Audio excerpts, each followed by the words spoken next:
Çok önemli mövzuda tədbir təşkil etdiyiniz üçün və bizi də dəvət etdiyiniz üçün Əlirza bəyin çıxışına diqqətlə qulaq asın. Çox önəmli məqamları vurğuladı, ümumi məsələni bizə bir daha şərh etdi. Çox mürəkkəb məsələdir və mənim yadımda qalan İran İslam Respublikasının tarixində ən böyük xalq etirazlarından biridir. Olubdur, müxtəlif mərhələlərdə müxtəlif etirazlar olubdur. Müxtəlif göstəricilərə görə ən güclü etirazlar kimi görünənlər olub. Ancaq bu, elə bil ki, hamısını üstələyir.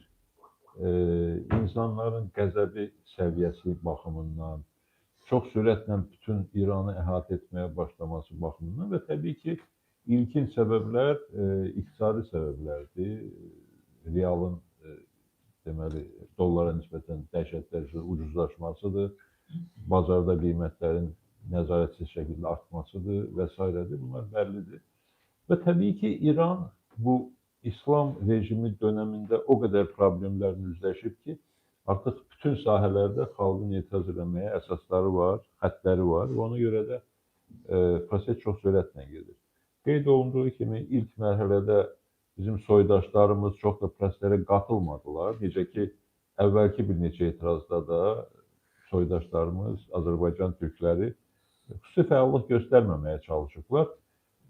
Bunun da səbəbləri bəllidir. Çünki haqlı olaraq xalqımız hesab edir ki, İrandakı bütün böyük dəyişikliklərin önündə gedən, ən böyük fədakarlıq edən, ən böyük itki verən bizim xalqımız olur. Amma sonra o proses başa çatandan sonra nəinki xalqımız bəhrələnə bilmir o prosesin nəticəsindən, əksinə yeni zərbələr almağa başlayır. Ona görə də bu xalqımızı o məsələdə müdrikləşdiribdir, daha diqqətli, təmkinli davranmağa sövq edir. Amma görünür, hərəkatın miqyası həddindən artıq böyük olduğu üçün və bu prosesin elə bir neçə aylıq bir proses olmadığının dərk olunduğu üçün, ümumxalq şuurunda dərk olunduğu üçün xalqımız da artıq son günlərdə bir qədər fəallaşmağa qərar verdi. Bu da təbiidir. Çünki bir tərəfdən o əvvəl dediyimiz məqamlar varsa ki, diqqətli, ehtiyatlı olmaq lazımdır.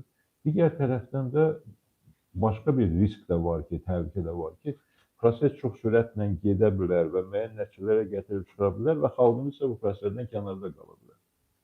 Bu təhlükə də var. Və bu təhlükənin bir qisminə işarə edildi burada. Şah şüarları, Pəhləvi şüarları altında bəzi çıxışların edilməsi, addımların atılması.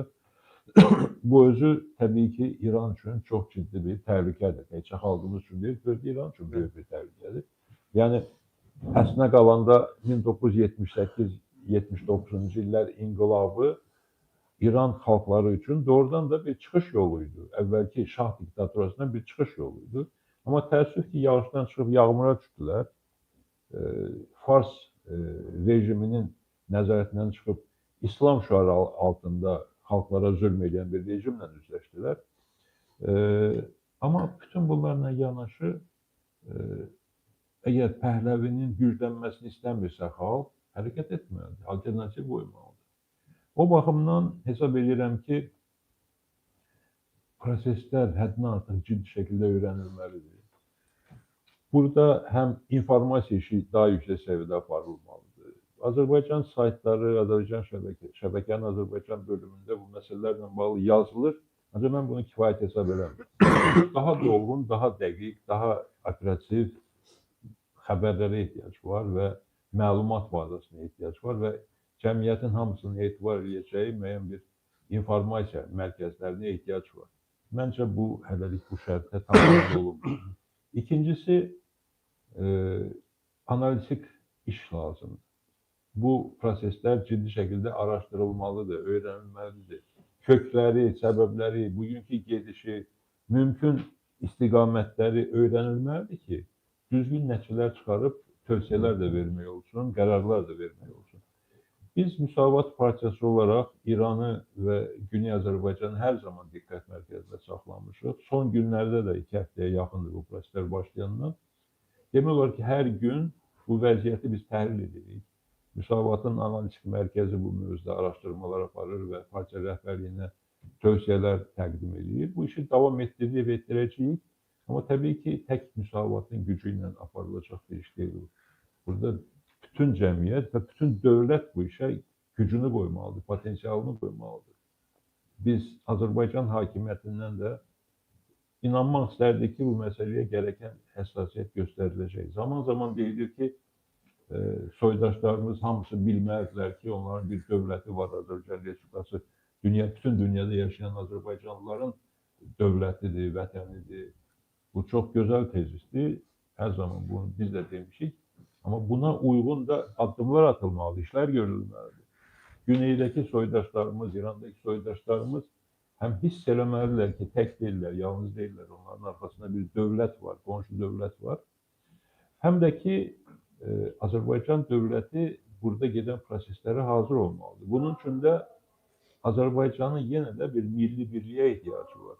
Necə ki, 44 günlük savaş dövründə Azərbaycanın milli birlik, milli həmrəylik ən yüksək səviyyədə idi.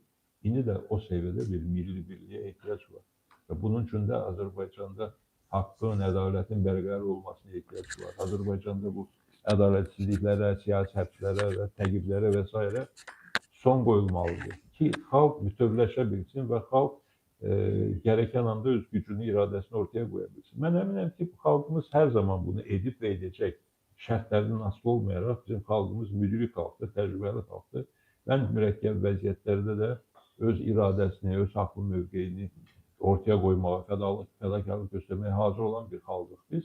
Amma hər halda bunun üçün də daha münbit bir şərait yaratmaq üçün Azərbaycan hakimiyyətindən də həm İranda gedənlərə daha çox diqqət, daha çox həssaslıq, həm də ölkədəki vəziyyətdə daha çox ədalət, daha çox düzgün yanaşma ortaya qoyulmalıdır. Təsadüfi deyil ki, əgər Güneyli qardaşlarımızın əsas şüarlarından biri azadlıq, ədalət, milli hökumət isə, Müsavat Partiyasının son illərdə irəli sürdüyü şüarlardan biri azadlıq, ədalət, hüquqi dövlət şüarıdır.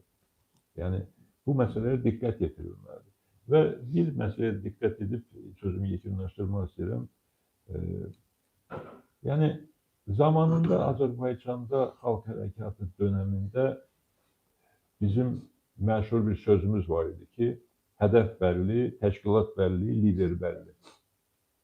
Bu çox önəmli bir söz idi və o söz gerçəkliyi ifadə edirdi. Həm də ki, cəmiyyəti toparlayırdı, cəmiyyəti düzgün istiqamətə yönəldirdi, cəmiyyəti bir təşkilat, bir lider ətrafında cəmləşdirirdi.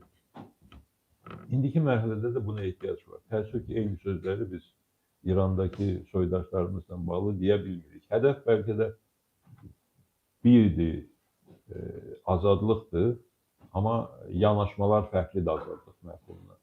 Vahid təşkilat yoxdur, hər halda biz görmürük, bəlkə də var və vahid lider də görünmür.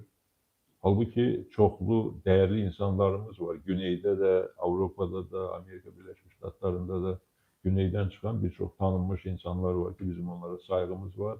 Onların potensialına, onların xalq üçün etkilərinin qiymətini bilirik və gələcəkdə də edəcəklərinə də inanırıq. Ancaq burada hansı bir hərəkətlənmə olmalıdır. İlk növbədə bütövləşmə olmalıdır, birlik olmalıdır. Bu siyasi təşkilatların, siyasi liderlərin birliyinə ehtiyac var. Bilirsiniz, siyasətdə iddia aydındır, olmalıdır. Ancaq elə mərhələlər var ki, siyasətçi iddiasından əvvəl mövqeyini ortaya qoymalıdır, fədakarlığını ortaya qoymalıdır. Siyasətçi deməməlidir ki, mən liderəm və hamı da mənim ətrafımda cəmləşsin. Siyasətçi xalqa liderliyini təklif etməməlidir, xalqa öz mövqeyini təqdim etməlidir, fədakarlığını təqdim etməlidir. Xalq özü onların arasından seçəcək. Kimə etimad göstərsə, kimə etibar edirsə onu seçəcək və onun arxasına getməyə başlayacaq. Və digərləri də ya xalqın bu seçimi ilə razılaşmaq məcburiyyətində qalacaqlar, ya da ən azı hesablaşmaq və səbirli olmaq məcburiyyətində qalacaqlar. Ona görə də mən ilk növbədə Güneyli soydaşlarımızdan bu istiqamətdə səylər, addımlar, fədakarlıq, təşəbbüslər gözləyirəm. Dediklərim müəyyən dərəcədə Kuzeydə bizim siyasətçilərə də aiddir, ancaq biz bu məsələdə həlledici şəxslər, qüvvələr deyilik. Həlledici şəxslər, qüvvələr bizim İrandakı, Güney Azərbaycan soydaşlarımızdır. Onların İrandakı və İrandan kənardakı liderləridir. Biz xalq olaraq, Azərbaycan siyasətçiləri olaraq, Azərbaycan ictimai siyasi fəalları olaraq Güneydə xalqımıza hər cür dəstəyi verməyə hazır olmalıyıq. hər cür gözlənilməzliklərə cəmiyyətimizi, dövlətimizi, ölkəmizi hazırlamalıyıq və inanmalıyıq ki, bu böyük qarşıdurmada Azərbaycan, güneyli, quzeyli Azərbaycan təhlükələrdən, risklərdən özünü müdafiə edə biləcək, fürsətlərdən isə yararlana biləcək. Deyiləsi məqamlar çoxdur, ehtiyac olarsa sonraki məqamlarda yenə də fikirlərimizi bildirərik. Təşəkkür İsa bəy. Bir məsələyə